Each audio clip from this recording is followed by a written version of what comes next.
अच्छा, कामनाओं से मुक्ति, मुक्ति मोह माया से। गजब के आदमी हो, मोह माया से मुक्ति पाने आए हो, एसी हॉल में बैठे हो। देखो धन्य है प्रभु, क्या गजब के आदमी है, इन्हें शर्म नहीं आती अपने मन से। बताइए, स्विमिंग पूल में ये तैर रहे हैं रोज, मोह माया से इनको मुक्ति चाहिए। जय हो प्रभु, जय हो। नहीं ठीक है, ठीक है। कहाँ के हो, बिहार के हो क्या? हाँ तो ठीक है। हाँ, क्या है मुक्ति? है भक्ति, भक्ति मुक्ति है। वाह, धन्य है।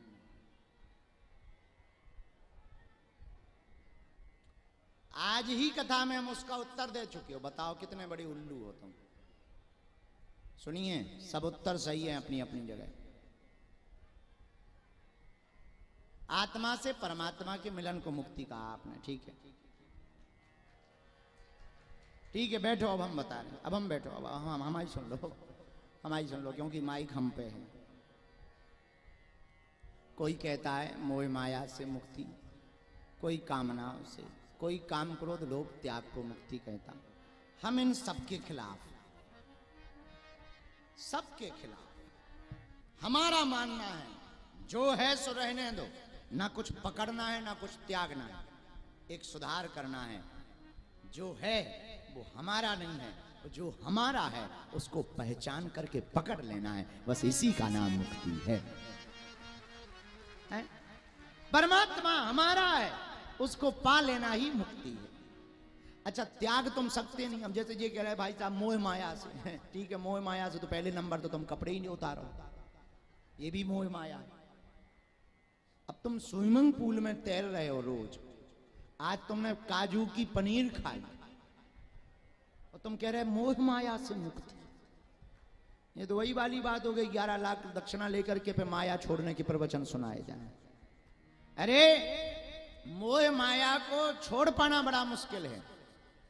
हम इतना कह सकते हैं, माधव को पकड़ लेना बहुत सरल है। माधव को पकड़ लिया, मुक्ति। अब मुक्ति क्या है? एक अर्थ में समझो, एक लाइन में, दुख में जो घबराए ना, सुख में जो फूला समाये ना, दोनों में बैलेंस रहे, उसी का नाम मुक्ति है? दुख आवे तो टेंशन में ना रहे, और सुख आवे तो डूब ना जाए फूले में, प्रसन्नता में, जो दोनों के बीच में। अच्छा, पेंडुलम देखा तुम लोगों ने? एक पेंडुलम होता है, थोड़ा इस तरफ जाता, थोड़ा इस तरफ जाता, इसी का नाम मुक्ति है। दुख में दुख टेंशन ना हो गए, सुखी में प्रसन्नता ना हो गए, जो ऐसी जिंदगी का मालिक बन जाए, समझ लेना वो मुक्त हो गया है। अब तुम्हें निर्णय लेना है कि तुम मुक्त हो गए कि नहीं। और मुक्त होने का निर्णय कैसे लोगे? अखबार पढ़ते हो, चाय पीते हो, और 30 मर गए, जरा बिस्कुट देना। बताओ, 30 मर गए, तुम बिस्कुट मंगा। अरे 30 नहीं, 36 मरे होंगे, झूठ लिखा है इन्होंने। थोड़ा नमकीन लिया, नमकीन। 36 टपक गए हो तुम नमकीन, लेकिन उसी लिस्ट में तुम्हारे कोई अपने का नाम लिखा मिल जाए, तुरंत तो चाय छोड़ोगे, भाग जाओगे। मरते रोज हैं, पर तुम्हें दुख कब होता? जब कोई अपना मरता है। इसका एक उपाय है, ऐसी परिस्थिति में भी जब तुमको दुख ना होवे, और भयंकर पैसा प्राप्त होने में भी तुमको अति सुख ना होवे, जब बीच का बीच बने रहो, समझ जाना तुम कामनाओं से मुक्त हो चुके हो, तुमने मुक्ति पा ली है। अच्छा, है ये बड़ा कठिन काम, पर बड़ा सरल भी है। बोलो सीताराम।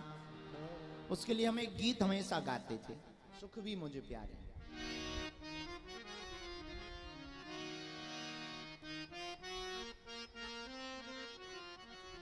एक साधक, दुख भी मुझे प्यारे, छोड़ू मैं किसे भागवल,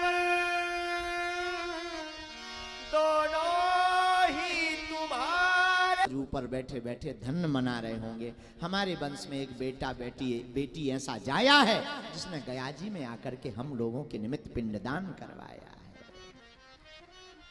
चौथा लाभ अश्वमेध यज्ञ जैसा समान पुण्य गया जी में आकर के पिंडदान करने का प्राप्त होता है। और पांचवा लाभ हम अपने पितरों के प्रति कृतज्ञता जाहिर करके ये तय कर लेते हैं कि जो संस्कार हैं आज भी हमारे अंदर जिंदा है। ये गया जी के 5 लाभ। लेकिन एक बात है, गया जी आकर के अगर हमने अपने पितरों के निमित्त में कृतज्ञता ज्ञापित नहीं की, श्रद्धा अर्पित नहीं की, तो थोड़ा सा एक बार विचार करना, क्या आपने जिस वंश में जन्म लिया उसके लिए कुछ किया?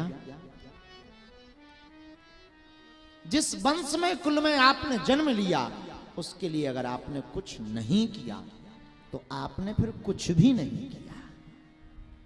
कितना भी कुछ कर लो, कितना भी नाम कमा लो, धन कमा लो, पर जिस कुल में जन्म लिया, जिस वंश में जन्म लिया, उस कुल के लिए अगर कुछ नहीं किया तो आपने कुछ भी नहीं किया। बुरा ना मानना, हम अक्सर एक सूत्र बोलते हैं, बेटा और बेटी वो महान है। वो महान नहीं है जो माता पिता के नाम से जाना जाए, बेटा और बेटी तो वो महान है जिनके नाम से माता पिता को जाना जाए। सफलता तो तब है जब आपके पिताजी किसी चौराहे पर खड़े हों और लोग मुस्कुरा कर कहें ये फलाने के पिताजी खड़े हुए हैं, तब मान लेना कि आप सफल हो गए। तो गया जी में आने के ये 5 लाभ। कल हमने आपको कहा था पितृपक्ष में 5 लोगों को भोजन करवाए जाते हैं। किसको किसको? पहला गाय, गौ माता को भोजन क्यों करवाया जाता? गौ माता के भोजन देने से सभी देवताओं को भोजन पहुंच जाता है। बोलो गौ माता की। दूसरा स्वान यानी हाथी। खड़े हो जाओ भाई साहब, हाथी को बोलो, ए खड़ा हो जा हाथी वाला, खड़ा हो। नक्कटा हाथी होता है। गजब के श्रोता मिले हमको। तो बताइए, हमने कहा स्वान माने, बोले हाथी, और होता है कुत्ता। बताइए, धन्य प्रभु तुम्हें। कहाँ के हो बेटा? हैं? बिहार के? ज्यादा बोलने की जरूरत नहीं है। एक आदमी हमें बोला, बोले आपको नेता बहुत गाली देते हैं, आप नेताओं को गाली नहीं देते। हमने कहा कि ज्यादा मुंह खराब करने की जरूरत नहीं, नेता को नेता ही कह दो बस।